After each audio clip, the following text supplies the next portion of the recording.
Our next speaker is a great supporter of the City Club of Chicago, and every time we ask him for civic or charitable help, Misericordia, Special Olympics, anything, the answer is always yes. Not let me check my schedule, this, that, anything else. We are enormously grateful.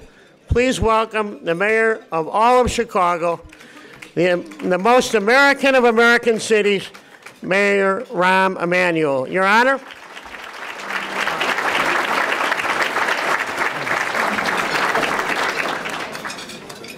Thank God the person I'm speaking just got back in the room. Otherwise, I was going to have to give you my 12-point health care plan. The committee, you guys got accelerated. Reifman was upstairs in the restroom, and I was going to say, like, well, let me start with coverage before I get to cost on my health care plan. You know, let me say this. I want to say something about David personally, but before I get that, he's going to run through a lot that's happening in the city of Chicago, the projects that are going on from President Obama's library that's coming to the city of Chicago, what's happening at Lincoln Yards, Michael Reese, across the city. What won't get, I think, all the attention it deserves, obviously because the other stuff that is going on, and that may be the focus of his conversation. The biggest, or one of the biggest challenges a mayor has today of a major city is how do you build and construct what I call inclusive economic growth, so that every part of the city is growing and people see the opportunities, the jobs, the employment that are coming to the city of Chicago also affect their lives. 2 years ago, we started something called Neighborhood Opportunity Fund. That is, development happened in the central business district of the city of Chicago. We made sure that that became the seed capital and the venture capital for neighborhood businesses throughout the city of Chicago, in our neighborhoods that make up the retail economy and the quality of life of our neighborhood. And I also think then, without a doubt, is that it created a sense of unity that somehow what was happening in the central business district did not come either at expense or somehow damage your neighborhood economy. And when we created the Neighborhood Opportunity Fund about 2 years ago, we thought we were going to do about $10, $12 million. And what this, in the end of the day, if you don't know about it, you really should, as people that take an interest in the future of the city of Chicago. We thought that maybe we would do about $10 million, $12 million in development that was happening. We're now on track to north of $50 to $60 million in that fund to help our way in excess of what we projected. And what that goes to is the coffee shops, bakeries, cultural institutions in your neighborhood that cannot get a bank effort for $100,000 or $200,000. The city of Chicago doesn't do a loan, straight out grant, no interest, you don't have to pay for it, and it helps entities that are knocking down a wall, want to put 12 more tables for the restaurant, bakery shops that exist on the south side that now have something on the west side in the Austin community. All the things that you want to see in your neighborhood that we take for granted that are not happening in all parts of the city. And the Neighborhood Opportunity Fund is unique to the city of Chicago. And it's, as I said, it's north of $50 million, and that helps around 500 to 600 businesses across the city of Chicago. And it's growing. So when you saw the Salesforce Tower coming, that's going to fund and put millions of dollars into the Neighborhood Opportunity Fund. It won't get the attention it deserves. I will just tell you, as the mayor that inaugurated with David Reifman's direction, Artie's direction, Rebecca's participation, and the office, I think it's one of the better accomplishments, and I know other cities are now looking to it as a model of what is going. And that is also in partnership with where we have taken our TIF dollars, and almost 80% of our TIF dollars now go to public schools, public libraries, public transportation, public parks in our neighborhoods. And those two investments are helping, I think, see a renaissance in neighborhoods across the city of Chicago that are essential. And in the end of the day, what I want to say about David is he had a very successful legal career. He had a very strong job with a great firm doing a lot of work. but he knew that was on one side of the table, and that if you really wanted to make a difference and bring equity, but also a vision to the city to see the type of growth we want to see in the city of Chicago, that you had to, one day you had to actually have the commissioner position of planning and development.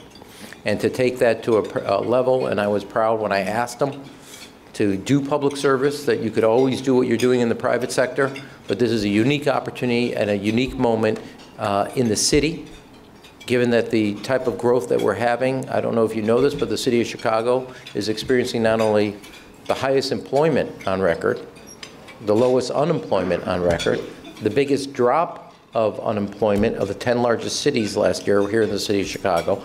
But yeah, that is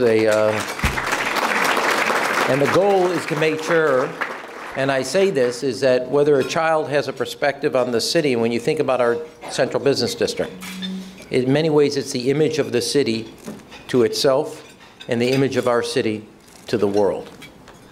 And if a child that comes out of a school in Roseland looks to that city, and a child coming out of a school in Ravenswood looks to that city, or Wildwood, or Woodlawn, or Edgewater, or Englewood, if they all see this incredible, majestic buildings and development and the power it represents, the optimism it represents, and they look at it and their perspective is, that's my city, that's my home. I got one word for London, Berlin, Beijing, Tokyo. Watch out, Chicago's coming for you. But if a child's perspective in Roseland is different than the child's perspective in Ravenswood, and the child's perspective in Woodlawn is different than the child's perspective in Wildwood, we will never be what we can be. We'll always fall short. And one of the most important things that you can do is a type of planning and development that ensures that all parts of the city are growing and growing together, and we're bringing all the economic development resources the city has to bear on that challenge. And David has given up a very lucrative private sector job to contribute to, I think, an unprecedented time in the city. So at this unique moment, at a unique time, and a point in history for the city, we have a unique person with a set of values that I think reflect where we want to go as a city of Chicago. David Reifman.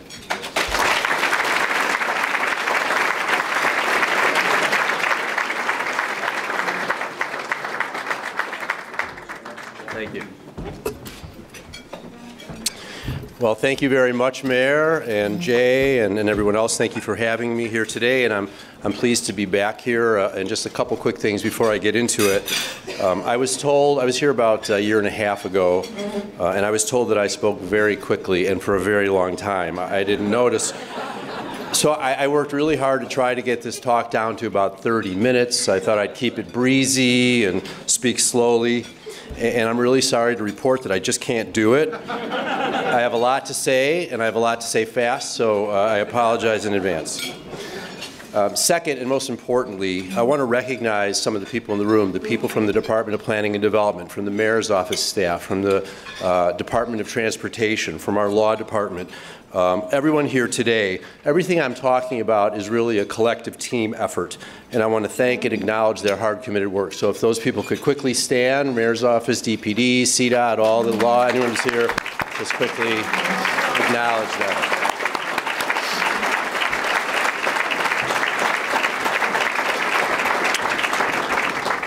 So I'm going to use my time today to talk about what we're doing under Mayor Emanuel to move the city forward through policies and projects that support a strong downtown and strong neighborhoods.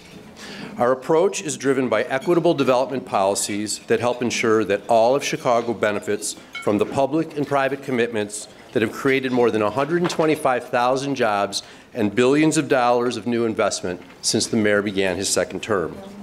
What we have today is a comprehensive framework for equitable development policies the city never had before. This framework directly and deliberately supports neighborhoods and the central area through mutually beneficial development policies. Within this context, I'll specifically talk about how we have fostered the strength and momentum of our strongest neighborhoods while fueling sustainable economic investment in underserved neighborhoods, helping our affordable housing initiatives where they're needed most, improving our industrial corridors for both new and traditional uses, and enhancing the employment opportunities of minority and women-owned businesses and workers. and I'll barely be scratching the surface of the things that we're trying to do. And I want to start by recapping some of the major projects that are expanding the reach and influence of the central area economy on behalf of the entire city. And this impact is felt in numerous ways, including an increasing share of property taxes, which means our residents carry less of the tax burden, a more centralized workforce that benefits from all of the transit options that converge on the central area, more social capital that results from a dense and dynamic network of employment skills and abilities, and tens of thousands of new jobs for residents in every neighborhood throughout Chicago. So let's go through some of the headline projects, starting with the one the mayor just talked about. This is our most recent corporate announcement that will initially bring at least 1,000 technology jobs to the city and potentially 5,000 over time. It involves Salesforce, one of the world's leading software companies, which will anchor the third and final tower at Wolf Point. This announcement just 10 days ago is the latest validation of the increasingly important technology and innovation sectors and how our focus on the value of the riverfront has resulted in billions of dollars of new investment. It's the same story at 110 North Wacker, which will be the new home to Bank of America, Chicago's tallest purely commercial building since 1990. And of course, the old post office, where Walgreens has committed to locate 1,800 employees in 200,000 square feet as the first of multiple tenants. This development resulted from a request for proposals and an eminent domain process we initiated when I first took this job. Again, this is a fantastic addition to the mayor's goals to grow the high-tech job sector, to create a public greenway along the river's entire length, as well as to complete the restoration of what was the city's biggest white elephant.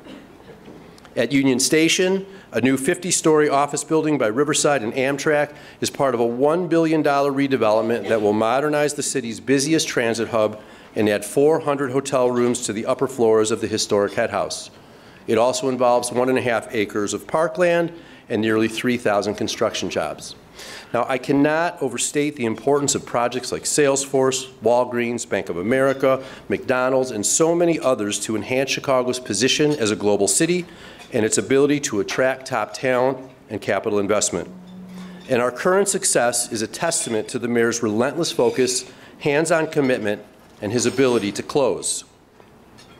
Other significant new developments we approved this year include Cathedral Square, a venture of JDL Development in Sterling Bay with 2 mixed-use office towers designed by Getch and Hartshorne Plunkard, and 725 West Randolph, a 58-story high-rise by Related Midwest, which is the tallest building west of the river, and Lakeshore East, which has $1.1 billion for 3 new towers planned, a venture of Lend-Lease and Magellan with 3,000 construction jobs and completing the very last vacant sites in Lakeshore East. These Fulton Market projects are part of the expanded downtown zoning district the City Council approved 2 years ago to accommodate market demand.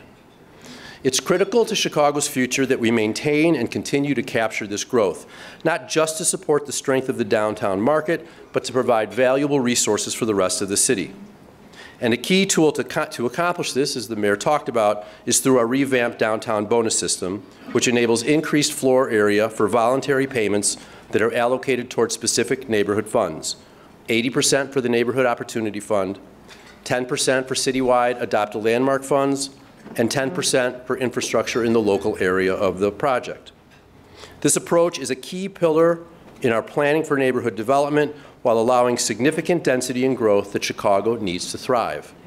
And I'm proud to tell you that in 2 short years, and this is a little beyond what the mayor talked about, the Neighborhood Opportunity Bonus has generated more than $200 million in commitments already and has collected almost $50 million to date. Thank you. Of the nearly 4 dozen projects that have been approved for bonuses, half are on the near west side, most within walking distance of the new Morgan train stop along the Green Line. It's this kind of transit investment that provides Chicago with competitive advantages over other cities and locations. Construction in the Fulton Market area since 2016 alone represents almost $2.5 billion in private investment that's largely predicated on the $50 million Morgan Street station. This has resulted in nearly 20,000 permanent jobs and almost 7,000 construction jobs. And this slide shows the locations of projects that are utilizing the bonus and extending the reach of downtown beyond its traditional western boundaries. The new jobs that are coming from these locations are positive for the entire Chicago region.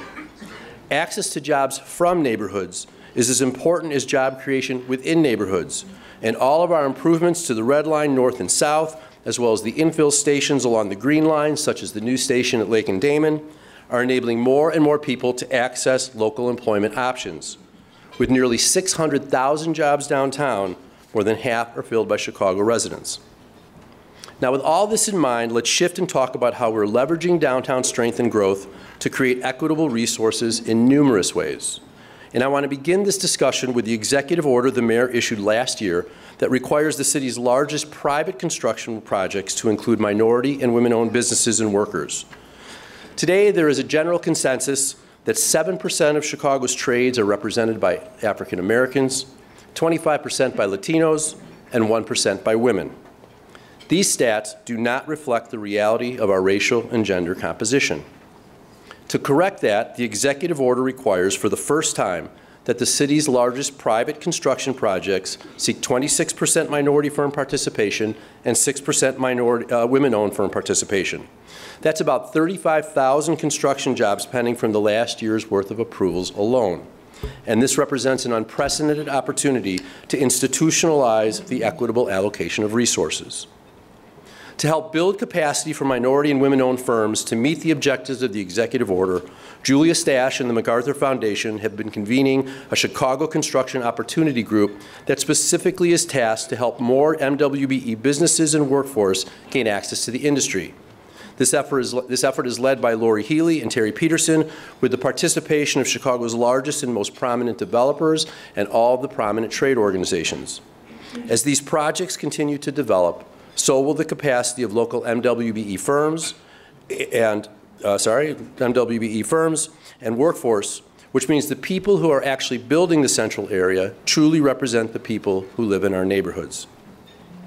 The neighborhoods are where the vast majority of our city-supported housing, commercial, and industrial initiatives are taking place, along with the equitable development policies that are making an impact across the board. There's a common platitude that suggests that neighborhood development takes a backseat to the central area, but nothing could be further from the truth. Let's start by recognizing that neighborhood development is hard, in fact, very hard, especially in the areas that have been plagued by a legacy of private disinvestment. And we do what we can with limited and competitive public resources. We're working with our sister agencies and private partners on numerous projects and initiatives that include affordable housing, public transit, shopping, culture, jobs, schools, and other amenities. We're filling the gaps that the private market can't or won't fill, leveraging the strength of a market itself to achieve this goal. And one of our signature accomplishments, as the mayor said, is the Neighborhood Opportunity Fund. The Neighborhood Opportunity Fund specifically targets the south and west side commercial corridors that support both businesses and jobs for neighborhood residents. These areas get 80% of the revenues from the Downtown Bonus Fund, which today represents about $160 million of commitments and almost $40 million already collected. And just to kind of highlight this in simple terms, there's a straight line from McDonald's moving its headquarters downtown 2 years ago to the first $3.2 million we received for this fund. Now, what this slide shows is the location of almost 100 businesses that are already being supported through the program to date and the neighborhood in which these businesses are eligible to apply for funding. We identified these areas by a variety of factors, including household income, poverty rates, single-parent households, education rate, and other criteria. The bulk of the projects are getting up to $250,000 in grants. And as the mayor said, these are grants. They're not loans, which is very, very important. And these awards are based on a project's ability to have a positive catalytic impact on a commercial corridor and provide goods or services where they're currently lacking. Some of the key commercial corridors throughout the city include 47th Street in Bronzeville, 75th Street in Chatham, 26th Street in South Lawndale, and Madison Street in Austin and East Garfield Park. And I'd like to mention some of those success stories today, like Brown Sugar Bakery, run by entrepreneur Stephanie Hart, and Mickey's Restaurant, which is replacing a vacant storefront along Stony Island with classic American comfort food, and Shaw and Michelle's Ice Cream, and Sip and Savor's new location in the historic Rosenwald Apartments. There's also BJ Market and Bakery in Chatham, Coleman's Barbecue in Austin, Metropolitan Grocery in Bronzeville, and many other locations that are represented by this slide. Now, given the success of the program, we've also started allocating grants for projects that exceed $250,000, which requires City Council approval. But two that we've selected early are the Kieran Center for the Arts, which is rehabbing a 1,000-seat auditorium as a performing arts center in Austin, and in Lasse, which is rehabbing a space for a tech incubator in Little Village. We've got a long way to go to restore these neighborhood shopping districts, but we know this tool will play a critical role in their transformation. We also continue to use other tried and true resources like TIF and land sales, and I'll go through some of the current projects quickly, but realize they all leverage city resources to meet goals that their respective neighborhoods want and need. In South Shore, we've been working on a new Shop and Save grocery store at 71st and Jeffrey, the only one of 11 Dominick's locations in Chicago that was not replaced by Mariano's or Whole Foods or another grocer, resulting in a food desert within a vintage Southside commercial corridor. This took years of work, including a grocery store task force, threats of eminent domain, an RFP, millions of dollars of city assistance, and literally hundreds of hard hours of staff attention to make this project work for local residents. Here are two projects the city is supporting to help revitalize North Lawndale. The first is UCAN on the former Sears Roebuck campus, which includes housing and mentoring for 70 abused and at-risk youth, and Ogden Commons, which the mayor announced last month, a $200 million 10-acre mixed-use project led by the Habitat Company with 120,000 square feet of commercial and retail space, plus hundreds of mixed-use housing units. One of our most significant neighborhood accomplishments this year is the Uptown Theatre. This has been the North Side's biggest white elephant, but not for much longer. We're finalizing a $75 million redevelopment project, which includes $13 million in TIF and $3 million in citywide Adopt a Landmark funds that were generated by the downtown bonus system. It's been more than 35 years since the theater closed. I have to say, I'm old enough to have been a person to have seen a show at the Uptown Theatre, which makes this the most anticipated restoration project in the city's history. Working with our landmarks and planning and zoning staff, the work by JAM and Farpoint will include a full-blown restoration of the interiors and exteriors and new marquees on all three lobbies. It's estimated to draw 250,000 visitors annually to live music and stage shows and be a catalyst for new retail, restaurants, and venues, and the mayor's vision for a revived and dynamic entertainment district. As Chris Jones of the Trib wrote last week, this is a significant rescue job for the arts in Chicago. Doubledore has recently announced its plan to reopen its Wicker Park location in the nearby Wilson Avenue Theater, which is itself near the completely refurbished Wilson Avenue CTA station. And reconstruction of the Lawrence Avenue L-stop as part of the RPM Transit TIF project will further support this vision. Now, another way we support neighborhood development and revitalization is through innovative housing projects and policies. The Pullman Art Space Loft is another citywide Adopt a Landmark recipient and is the first multifamily residential building in Pullman in 50 years. Here are 3 neighborhood projects that were developed through a design contest I mentioned last year, resulting in the selection of 3 architects that designed co-located branch libraries and multifamily and senior buildings that will start opening this January. Designed by John Ronan Architects, Perkins & Will, Skidmore, Owings & Merrill, with funding from a combination of city and CHA resources. Now, I want to take a little time to discuss our housing efforts specifically, which is more than projects and subsidies. We're in the final month of a 5-year housing plan that established a vision to create and preserve more than 40,000 units through $1.3 billion in coordinated public and private investment.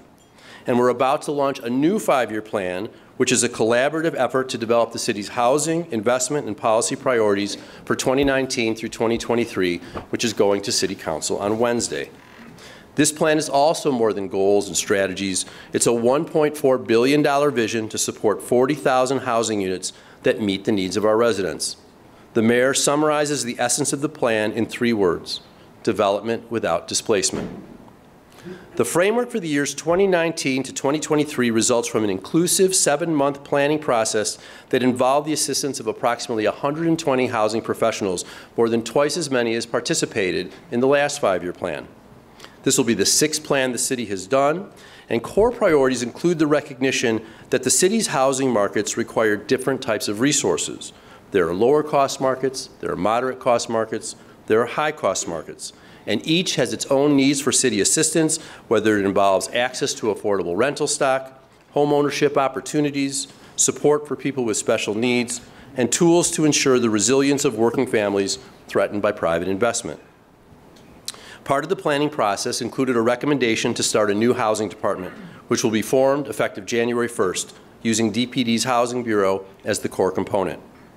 The new department will implement the forthcoming 5-year plan while partnering on a variety of public and private sector initiatives that underscores access to quality housing as the fundamental quality of life amenity for every neighborhood. The last time the city had an independent housing department was 2008, and it's time for a new one, led by a cabinet-level position to implement and bring fresh eyes to housing projects and policies. Now I want to quickly go through a broad range of housing project types that the department continues to support through tax credits, through loans, through TIF, bond issues, land, and other resources.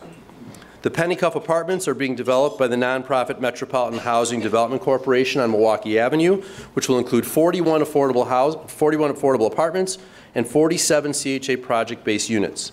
It's the city's largest LGBTQ-friendly building to date and builds off of the earlier success of Lakeview's Town Hall Apartments, which opened in 2014.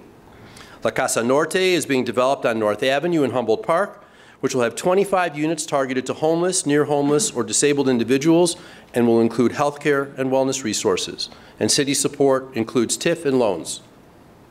The Roosevelt Road Veterans Housing Project, being developed by a Safe Haven Foundation with assistance from the CHA, involves a 90-unit building, including a mix of studios and one-bedroom apartments for homeless and disabled veterans, and on-site job training, substance abuse treatment, and mental health counseling. And city support includes donated land and donations tax credit equity.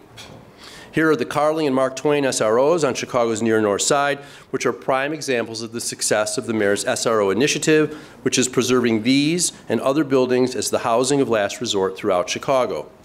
To date, the initiative has preserved 11 SROs consisting of more than 1,500 units, and more than 700 units in approximately 11 other SRO buildings are currently pending preservation. The future housing department's work will go well beyond projects. It includes initiatives that address broader community needs, especially involving gentrification and displacement. And I want to quickly discuss the Affordable Requirements Ordinance, or the ARO, which has been a tremendous success in leveraging affordability through the private development process. The ARO has a twofold purpose: to create affordable housing for working families and to generate revenues to support affordable housing citywide. It's an innovative and cost-neutral way of securing public benefits of at least 10% affordability in new projects in exchange for city assistance involving zoning, land, or financing. And since it was amended in 2015, the ARO has generated the equivalent of about 1,000 units. Last summer, we worked with Alderman Burnett, Alderman Moreno, and Alderman Irvin to create a new pilot program to test the removal of in-lieu fees in 2 rapidly gentrifying areas on the northwest and near west sides, where many long-term residents are struggling with the impact of private investment on their taxes and rent. New projects within their boundaries include up to 20% affordable units, potentially creating almost 2,000 new affordable units based on market activity. One of the concerns that we have is that the on-site approach decreases the revenues that we receive from in-lieu fees for new construction projects, home loan programs, and rental subsidies for very low-income residents. So we'll monitor the overall impact carefully over the next 2 years, while at the same time using the funds we receive to develop programs like our 606 grant program, providing forgivable loans to income-eligible homeowners along the 606, our new preservation of existing affordable rental, PAIR, I mean, who says DPD doesn't know how to market, which provides financial assistance to multifamily residential buildings in exchange for affordable rental covenants of 30 years, and the Building Neighborhoods and Affordable Homes program, which is providing up to $60,000 in purchase price assistance to qualifying homebuyers in portions of Englewood, North and South Lawndale, Humboldt Park, Garfield Park, and Woodlawn. Pilsen and Little Village are newer areas where we're using an ARO pilot to combat displacement, along with several other measures that represent a comprehensive community preservation strategy we're implementing with community stakeholders, along with Alderman Solis, Alderman Munoz, and Alderman Cardenas. And as you likely know, Pilsen and Little Village evolved as the center for Mexican life in the Chicago area over the last 50 years. Today, more than 80% of its 115,000 residents identify as Latino, compared to 29% citywide. Now, a component of our strategy includes a new landmark district to preserve the historic character of 18th Street and Blue Island that the Landmarks Commission recommended last week. Another component is the ARO pilot I just mentioned that will increase affordability to 20%. And will also include provisions to increase the number of family-sized units in each project by refining the mandate that says that affordable units must be the same size as the other units in the building. So, for example, if you're developing a building with all one-bedroom apartments, our affordable requirements ordinance would require that you do 10% one-bedroom affordable apartments. And we're working on a system here that would pioneer a credit system that would allow you, instead of providing one-for-one, but to have kind of a bedroom equivalency to do more family-sized units. It's something that advocates have been looking for a long time, and it's the type of innovation from the pilots that we should look to apply citywide. We'll increase developer in lieu fees by $50,000 per unit. We'll add resources along the lines of the PAIR program I just mentioned, or forgivable loans to owner occupants that upgrade their properties, similar to the 606 program. This effort and this community strategy includes an industrial component that I'll get to in just a moment, as well as open space improvements like the planned Paseo that will run along an old rail line through portions of both Pilsen and Little Village. One second. Now, as we continue to use resources for more comprehensive community preservation and enhancement strategies, it's important to spend a few minutes on the biggest economic investment in the history of the South Side, the Obama Presidential Center in Jackson Park. This fall, we completed all the City Council requirements for the $500 million project to move forward, including a master agreement, a use agreement, and an agreement for the improvement of nearby roadways led by Commissioner Scheinfeld. And as is widely known, the center will create new tourism and jobs, as well as hundreds of millions of dollars for local businesses in the years to come. Now, to ensure that the impact benefits current and longtime neighborhood stakeholders, we're working hard on a multi-part, community-based process. Though the Obama Center is new, our track record for successful community benefits in this part of Chicago is not. Our work with local developers like POA through the Choice Neighborhood Grant and with sister agencies and community members have generated hundreds of millions of dollars in community benefits in recent years. Each improvement was subject to substantial public process and review, resulting in hundreds of new affordable homes on the former Grove Park site in Tryon and Lofts, the preservation of the Strand, Woodlawn's last apartment hotel, the reoccupation of hundreds of foreclosed homes through the Micro Market Recovery Program, the development of the Metro Squash Recreation Education Complex, a new transit-oriented retail and residential building called Woodlawn Station, new schools like the U of C Charter and Hyde Park Day Schools, new cultural resources, planned upgrades to the 63rd and Cottage CTA Green Line Station, and a Jewel Osco, which will be the first new supermarket in 50 years that's opening in March. Now, I want to pause just for a quick aside. I'll get back to Woodlawn in 1 second. I want to note our work in food deserts. Whole Foods in Englewood, Shop and Save in South Shore, Jewel in Woodlawn, and several others we continue to work on. These are significant accomplishments that involved hundreds of hours of hard and often thankless work and years of relationship building, starting at the top with the mayor's relentless follow-up at the highest levels of these grocers, and continuing with me, with Artie Kotak, with numerous city departments, and all the way down through our dedicated staff. Now, in Woodlawn, the city owns about 220 vacant lots, 2/3 of which are zoned residential. These lots represent much more than vacant land.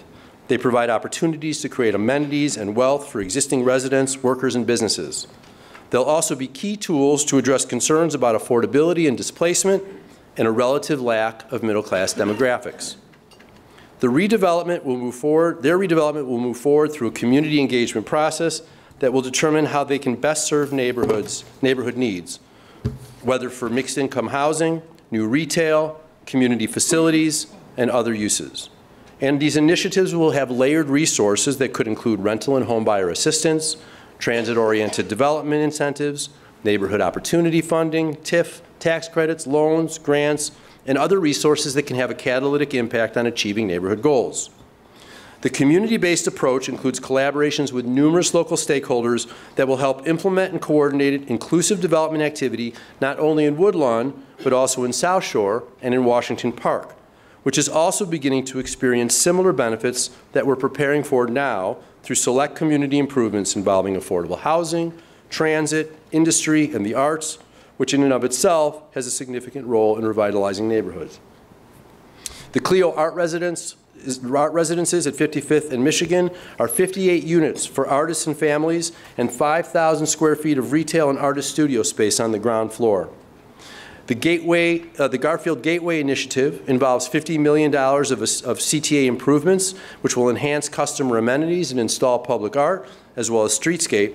And this is a key component of the corridor's revitalization that includes the Arts Block, a partnership with Artist Theaster Gates and the University of Chicago's Arts and Public Life Initiative, which aims to boost Garfield Boulevard through cultural, civic, and commercial spaces and programs, including a $1.8 million arts incubator adjacent to the historic Station House, and the Green Line Performing Arts Center, a new professional theater that just opened on Garfield Boulevard last month. Right nearby is Excess Tennis Village, the home of the largest minority-owned tennis organization in the country with 27 indoor and outdoor courts, serving 4,000 students. And also nearby the Schultz Bakery, an iconic industrial building that is going to be comprehensively redeveloped as a technology center. This is an important project that revitalizes and reuses one of Washington Park's oldest industrial assets, and a good point of departure to discuss how our industrial initiatives are also contributing to community revitalization efforts citywide. Obviously, industry is an important and historic aspect of our economy that we're seeking to modernize for future generations. About 2/3 of the land that's zoned for manufacturing in the city is currently within one of our 26 designated industrial corridors, with more than half of the corridors having planned manufacturing district or PMD zoning that severely limit certain uses. Not all of these uses align with our industrial development or market needs, so we're transforming our policies to help Chicago maintain its competitive advantages for 21st century jobs growth. To date, we've removed the PMD designation for the eastern portion of the Kinsey Industrial Corridor and for the southern and northern portions of the North Branch Industrial Corridor. And part of this process includes a new industrial system fee that puts a price on zoning changes from PMD to other uses. And we'll use these fees to support projects in those industrial corridors that are still viable for logistics, traditional manufacturing, and related industrial uses. So in the Kinsey corridor, we removed about 63 acres from the old PMD, and here's a few projects that are going to pay into the industrial fee system. By the way, in addition to paying the downtown bonus fee as part of this area's transition. Now, while this program is still in its infancy, future zoning changes, potentially involving a conservative 300 acres of land, could generate more than $150 million for resources citywide.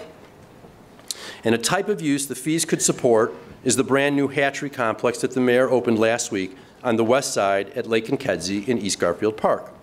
It's a new food and beverage business incubator in the Kinsey corridor that will provide shared workspaces and resources for food and beverage entrepreneurs.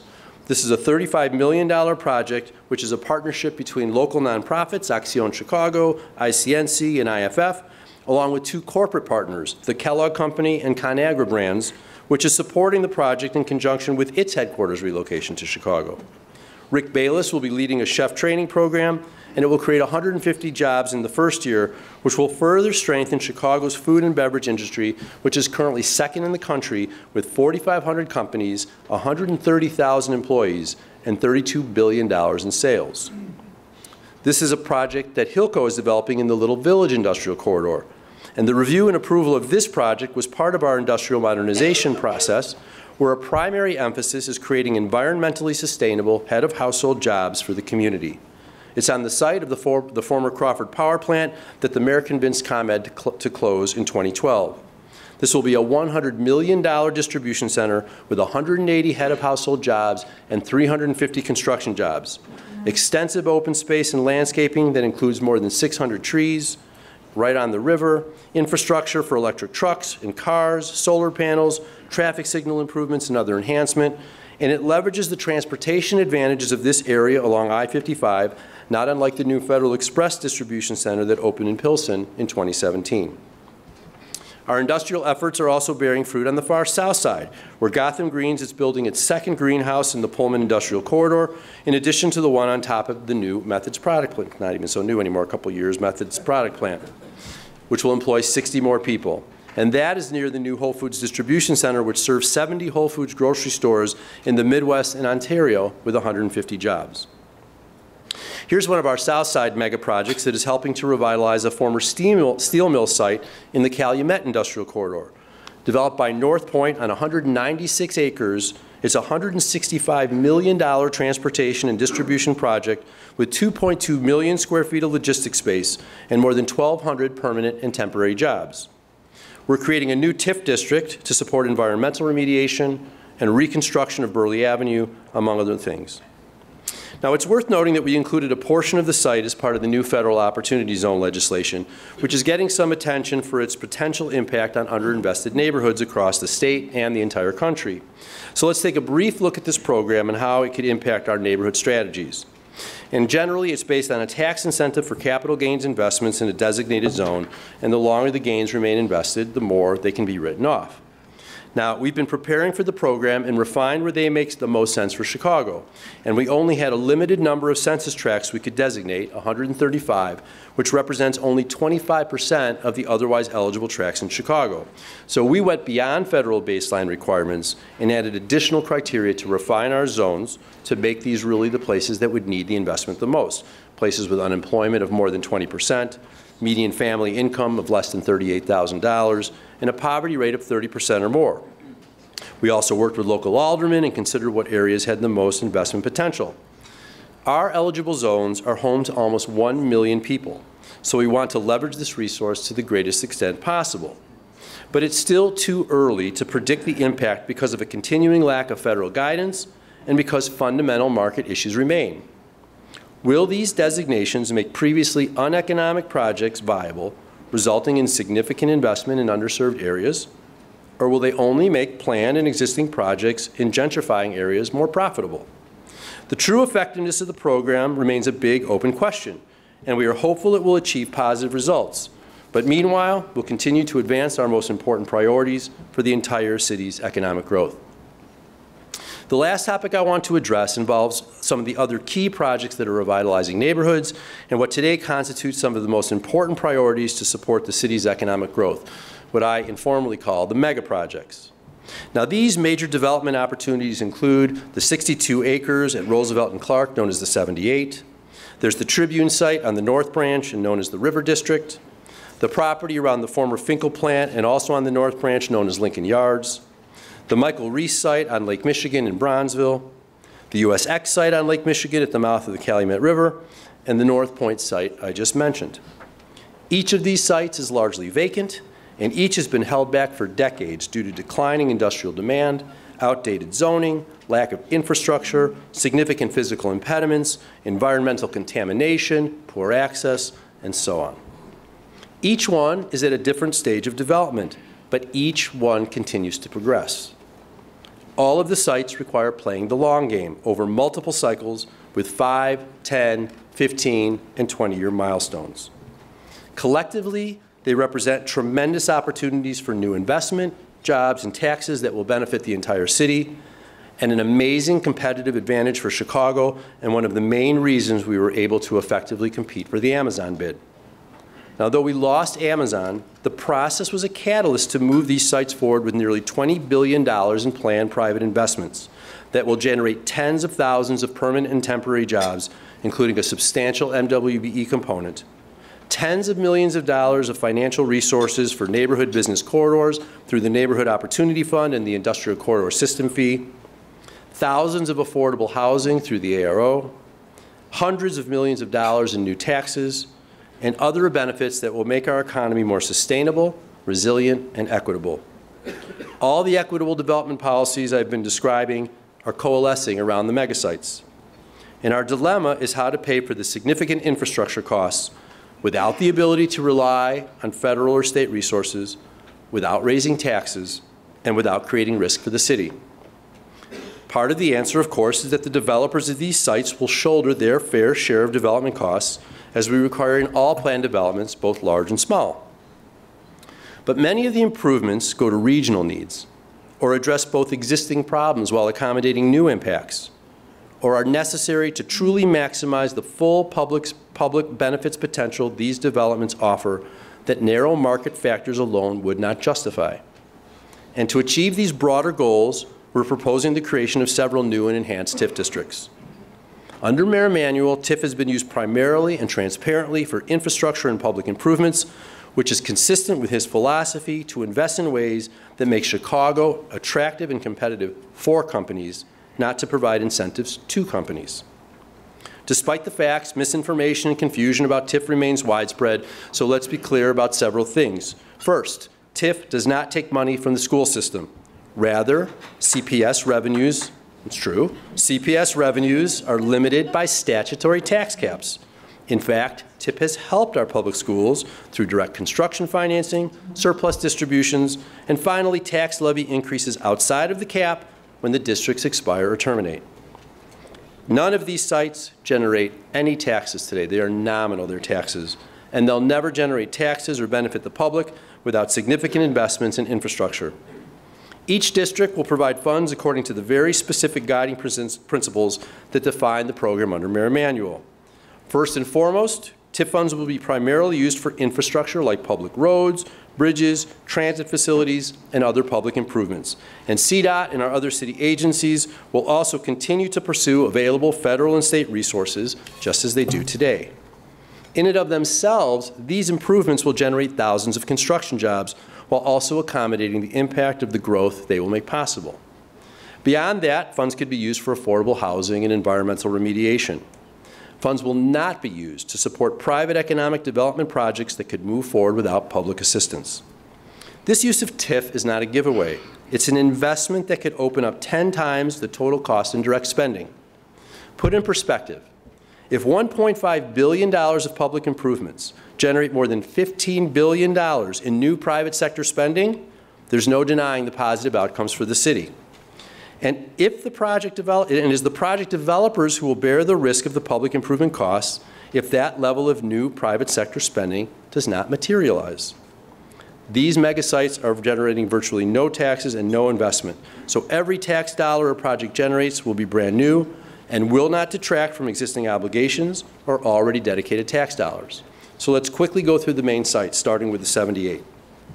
The 78 involves 62 acres of land at Roosevelt and Clark that have been underutilized since they stopped being used for rail yards 50 years ago.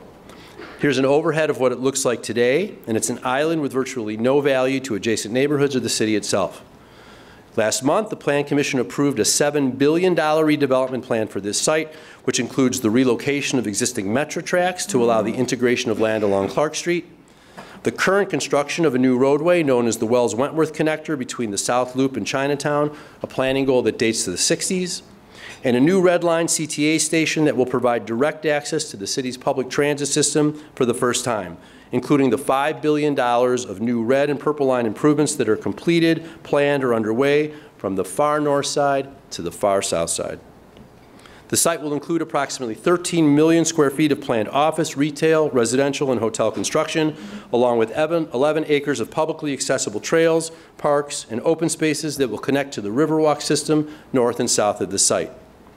It will also generate 20,000 permanent jobs and 10,000 construction jobs, including a model program for MWBE inclusion and local hiring, $25 million for the Neighborhood Opportunity Bonus Fund, and the equivalent of 2,000 affordable housing units, both on-site and off-site, potentially including up to $200 million in lieu fees. Today, it produces nothing. This is the River District site at the southern end of the North Branch Industrial Corridor, recently approved by the City Council, which is going to completely revitalize the Tribune property northwest of downtown with a mix of uses that will also generate more than 20,000 jobs.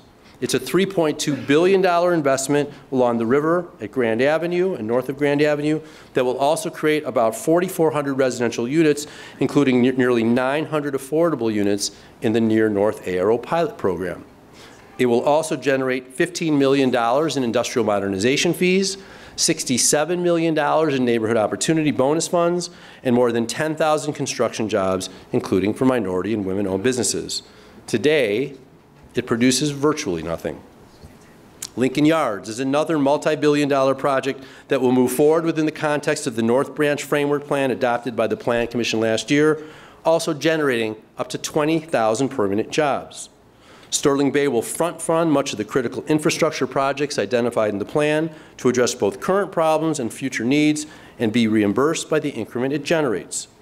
And infrastructure projects include new and improved streets, a realigned Armitage-Ashland-Elston intersection, a dedicated transitway and related improvements, the rehabilitation and reconstruction of new vehicular bridges at Webster, Cortland, Dominic, and Armitage, pedestrian bridges, an extension of the 606, and other improvements. In addition to 20,000 permanent jobs, it could result in 10,000 construction jobs, including for minority and women-owned businesses, 1,000 affordable housing units among the 5,000 total units proposed for the project, including up to $100 million in lieu fees, $50 million in voluntary payments for North Branch improvements, and almost $50 million for the industrial corridor system fee that will support industrial projects citywide. This project will also provide unprecedented amounts of publicly accessible open space, including athletic fields. All of this results from a rigorous community engagement process that started almost 3 years ago, and we continue to work closely with Alderman Hopkins and community stakeholders to get the details right and to ensure that the project is appropriately scaled and balanced for what will surely become an award-winning development with high-quality head-of-household jobs. Today, this land produces nothing. A very similar community and stakeholder process is transpiring for Michael Reese, which is on a slightly slower pace but still has the same fundamental opportunities and challenges. The challenges, again, involve lack of infrastructure, environmental contamination, lack of neighborhood connectivity, including lack of access to the lakefront due to Lakeshore Drive, Metro, and the McCormick Place marshalling yards.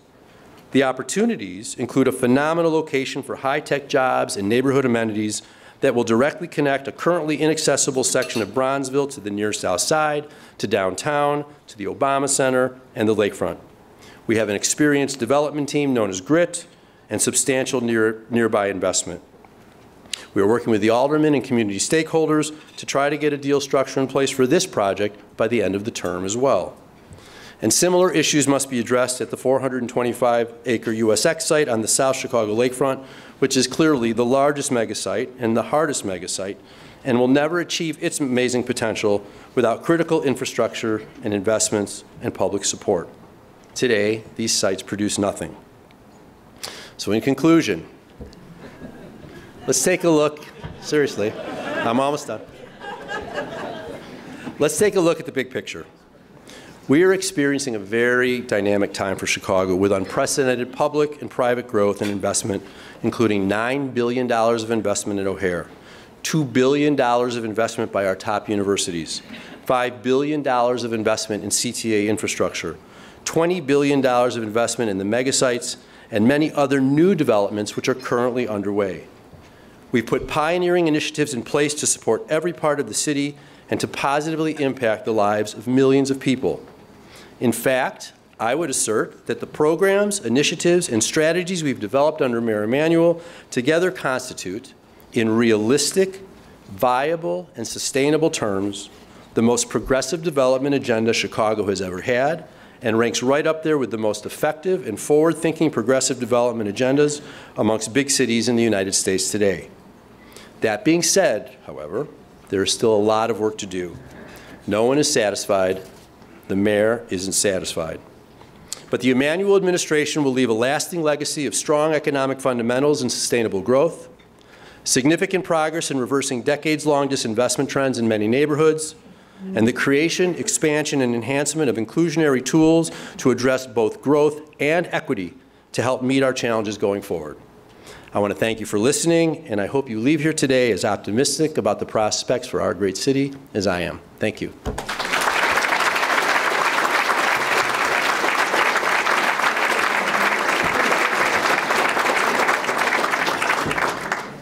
David, thank you very much. Okay, if anyone has any questions that they would like the commissioner to address, you hold up your blue card. Members of our staff will come around and pick them up. You know, Commissioner Reifman and I have a lot in common. We went to the same high school. Roger Sullivan up on the far northeast side.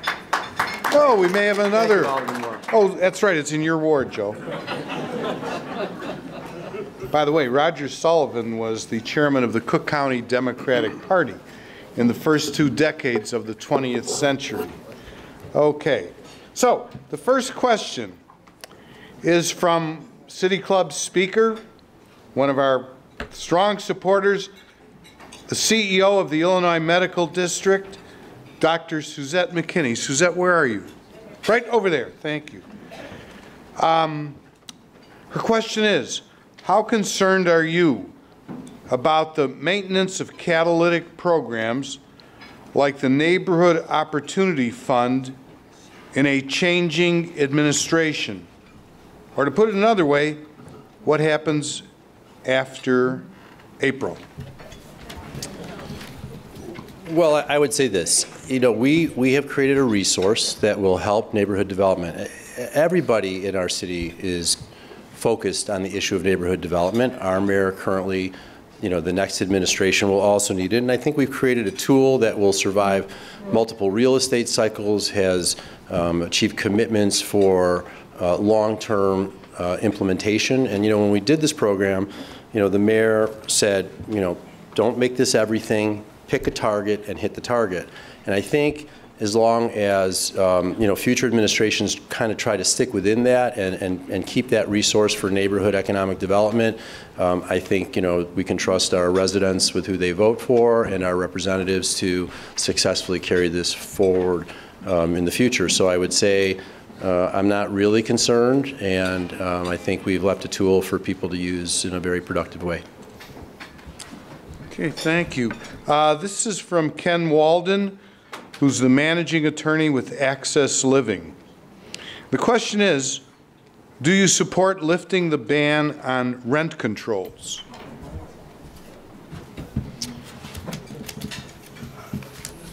I would say that the issue of rent control is extremely complicated, and the experience of many other cities with rent control is not universally positive. In fact, in many respects, it's become a negative. Now, what we have in Chicago, and people don't call it rent control, is, I'll call it for purposes of my answer, backdoor rent control. Whenever we do a market project that includes 10% or 20% affordable, we are limiting the rent that is allowed to be paid for those units. So effectively, we are controlling the rent on those units for 30 years. So we have a form of it. I think we have a form that's manageable within the context of continuing to have market investment and continuing to have, and I don't mean just investment in the sense of capital dollars, but maintenance dollars, ongoing support and management of properties. And I would not want to see us get into some of the problems that other cities have. The cities that have rent control are really struggling with what to do with it, and have had more problems than successes. Okay, thank you, David. By the way, if any of you didn't catch every single thing that he said in his presentation, we do a podcast of this over WGN Radio, so all you have to do is tune into our podcast in case you missed anything. This is from City Club Governor Anthony Cole right down here, and Anthony's question, Commissioner, is there a plan to freeze property taxes for residents, for example, in Woodlawn?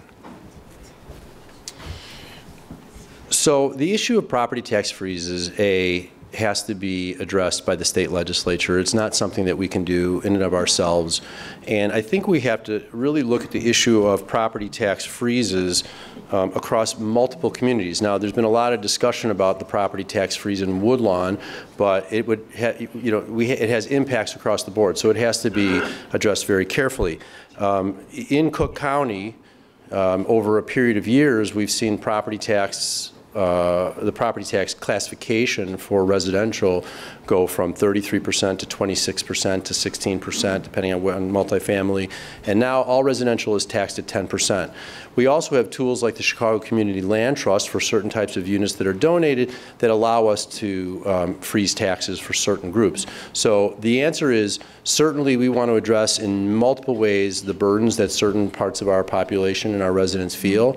Whether a property tax freeze is a part of it it is something that will have to be determined and really looked at carefully.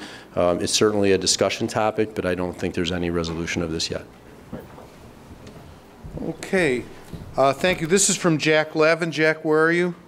City Club member right back there, speaker at City Club. Jack wants to know, do you think there will ever be a goal for disabled-owned businesses for City of Chicago projects? Well, I don't know that I'm the best person to speak to it. I think that you would want to really address this through our procurement process. Certainly when there are federal funds involved, other things that we are basically dealing with a different set of parameters like disadvantaged businesses and how that would work. But it's a large question that really needs to be led by the Department of Procurement Services. I don't know the answer as I stand here today. Certainly our goals are to achieve equity and fairness across the board. So if there's an issue of equity and fairness that needs to be addressed, it should be addressed. But I don't have a more specific answer on that particular group. Thank you, Commissioner. Now, from listening to everything you had to say, there's only 24 hours in a day, 7 days a week. How do you do it all? And what do you do for relaxation? I don't know, and I don't do anything for relaxation. I work all the time. So I really, this is a great opportunity. It's, something I'm really committed to doing. And so, I find this, I know it's odd, but it's not relaxing for me. I like doing it. It's, so I don't really mind it. I'm like everybody else. I have a family. I go home. I do things. I turn my phone off when I see the mayor's calling once in a while. Once in a while. No, we have great teams. We have great people. I don't do it alone. There are lots of people who are committed to the things I'm talking about. It's a large collective effort of lots of people in the room and lots of people not in the room. Thank you. And the last time that Commissioner Reifman spoke here, his son was here. I think was just starting college at the time. Bright young guy, so you're halfway through paying for him. And most important, he's doing real well, which is really great. Ed Cruzat, sitting down here right in front of me, whose father was one of the great surgeons in the city of Chicago, and I were talking about one of the visuals that you showed. It was the former Schultz baking facility on the south side there. And we were just curious, and one of the things that we enjoyed about that was the fantastic aromas and smells that would come out of that development. Any plans to bring that smell back when you reinvent that area? No. Folks, let's give Commissioner Reifman a big round of applause.